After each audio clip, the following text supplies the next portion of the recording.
لا یقعد قوم یذکرون اللہ الا حفتہم الملائکہ، کوئی قوم نہیں بیٹھتی مگر جو بھی بیٹھتی ہے، اس میں حصر کے معنی پہ لا یقعد قوم، حالانکہ وہ کہا جاتا ہے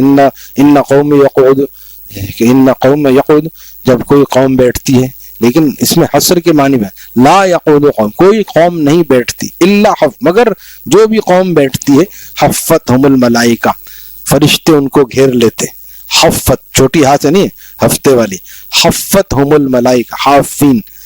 حفتہم الملائکہ، فرشتے ان کو گھیر لیتے، ونزلت علیہم السکینہ، سکینہ ان پر نازل ہوتی، سکینہ کا جہاز وہاں پر آتا ہے جہاں اولیاء اللہ کے قلوب ہوتے ہیں، نیک لوگ سب مل کے اللہ کی یاد میں مست ہوتے ہیں، اللہ کی یاد میں مشغول ہوتے ہیں، سکینہ کا جہاز وہاں نازل ہوتا ہے، غشیتہم الرحمہ، اللہ تعالیٰ کی رحمت ان کو ڈھانپ لیتی ہے۔ حضرت والا نے اس کی عاشقانہ تشریح فرمائی تھی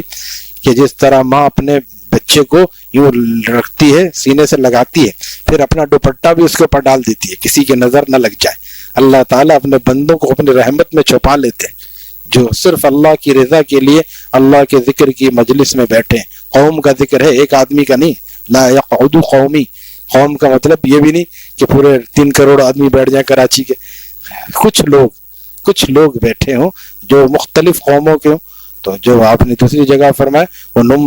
نور کے ممبروں پر ہوں گے، وہ انبیاء اور شہداء نہیں ہوں گے۔ صحابہ نے پوچھا کون ہوں گے؟ کہا وہ لوگ ہوں گے جو کہ مختلف علاقوں، مختلف زبانوں کے لوگ ایک جگہ جمع ہو کے ہمیں یا اللہ کو یاد کرتے ہیں، وہ لوگ ہوں۔ یہ اس کو چھوٹی بات نہ سمجھیں، ذکر کی مجلس کو